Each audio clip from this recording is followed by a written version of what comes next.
What up, though? This your boy DOC, and before we jump into part 3 of the Tela interview, I got to give you guys a quick public service announcement. My podcast name is the Doc Hicks Podcast. We have changed it from the No Offense Podcast to the Doc Hicks Podcast. I simplified it, so all you got to do is just type in Doc Hicks in Apple, Spotify, iHeartRadio.com, CBS Radio. It don't matter wherever you end up putting it in, my podcast will show up. And I'm telling you this, so I don't want you guys to miss out on seeing or hearing all of the full interviews that I got out. A lot of things will not be coming to YouTube, or only parts will be. So my thing is, if you support, go ahead and go over to wherever you're already streaming at. You're already streaming a podcast somewhere else. Just look up Doc Hicks and you'll be able to see everything else that's on there that's exclusive content, especially to hear this full Tela interview. Peace. Staying there, man. It ain't what I'm listening to or what I'm doing that make me who I am.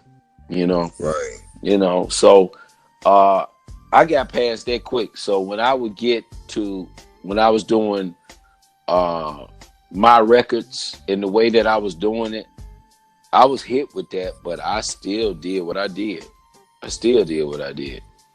You know? Right. You know? So yeah, but they will say, you know, oh man, you need to do your records like this. They need, you know. But nah, man, you gotta stand on it. So I didn't have that problem. Not, you know. Now the reason why I asked that question is because I heard, and you can tell me if this is true or not, but I heard that, you know, that the label, I'm assuming, wasn't necessarily behind the first single, Shonuff, when it was coming out during that particular time. Is that true? So there was a lot of shit going on, man, with that. Ball and G didn't really like Shonuff. They like Twisted. So that was the kickback on that record. They like Twisted, but they got on Shonuff. And I thank them to this day. You know what I'm saying? Tony made that happen. Now what happened when I turned the album in to Tony as a whole, Tony never told me this shit though. You know, honestly. So if I put it out there, I'm putting it out there wrong. Tony never told me directly that I don't like your album, right? I heard from other people. And I heard from other people he was told to put it out. Because like, nah, this shit is dope. It ain't, you know, it's dope. And so he put it out. You know, like that. But now, he never, when I would turn in my music and turn everything into him, he never complained about it. He never said anything about it. And even now, you know, I remember one time, you know, it sat on the shelf for a minute too. That album didn't really jump and out the gate. And I remember it was a little tense, you know, at times with us, you know, and you know, Drake fly too. Drake would say some fly shit like, man, that shit better sell, you know, some shit like that. You know, he'll say some fly shit every now and then, you know. Right. So I knew, I was like, oh, okay, yeah, you know. And it wasn't moving. And then the shit jumped. It jumped. And when it jumped, I think it was definitely Mean Green that broke Shonuff in Houston Street, broke it in Atlanta. And when that shit jumped, man, it basically, if it didn't save the company, because the company wasn't fucked up, you know, Suave wasn't fucked up, it established it. It made it like, all right, yeah, Suave House is shit, you know. And so we had, you know, and that's, once again, that comes along with the territory. That comes along with it. How you feel about the rap game right now as far as from a social media aspect? I know back in the day, a lot more albums used to sell for whatever reasons. You know, I'm not in the industry to know about the marketing dollars, the logistics and all that stuff behind the push of albums, but just now how social media affects the music game, you know, the pros and cons. Like, how do you envision it? Like, what's your overall thought process towards the hip hop game, included with social media now? Man, I like where it is right now. I like where it is too. But you know, it's a swing back. You're gonna have your things that you know, not pro for. But shit, we have to look at the glass half full, you know. And for me, now one thing that I won't do, I won't let it, you know, stress me out, right? And that ain't gonna happen. I'm too old for that shit. We passed that, so I'm not gonna let it stress me out. However, you know, I have to admit that, look, to play, and when I mean play, to be a bleep on the, you know, the radar, you do have to, you got to get busy. You're going to have some, you know, and that's good. So if I do bleep on the radar, I know that, okay, I ain't fold.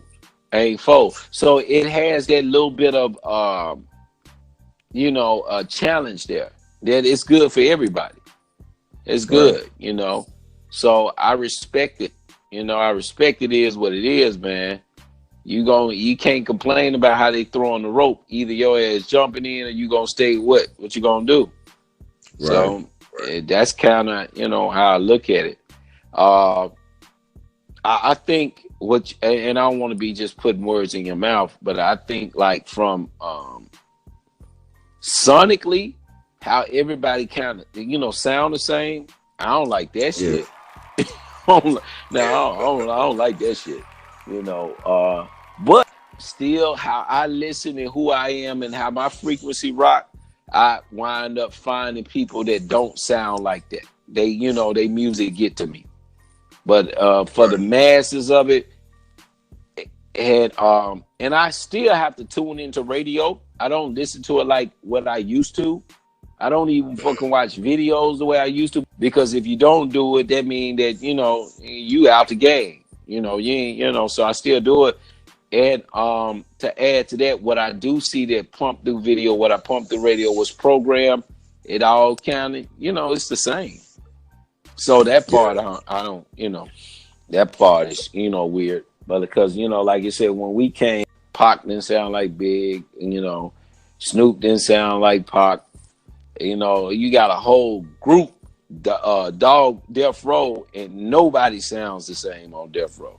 Right. And, you know, and how about that on a whole label? Same thing with same thing with Suave House. Same thing with Rap A Lot.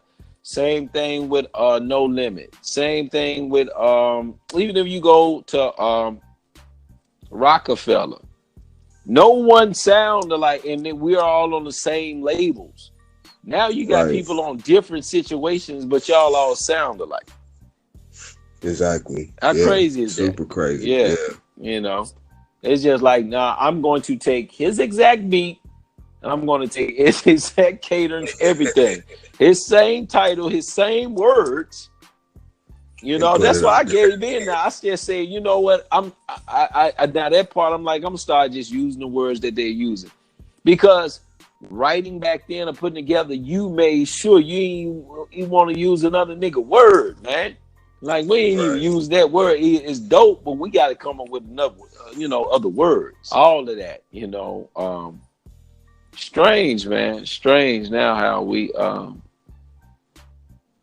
you know, we huddle everybody up and probably, man, shave it down to about 10 artists, you know.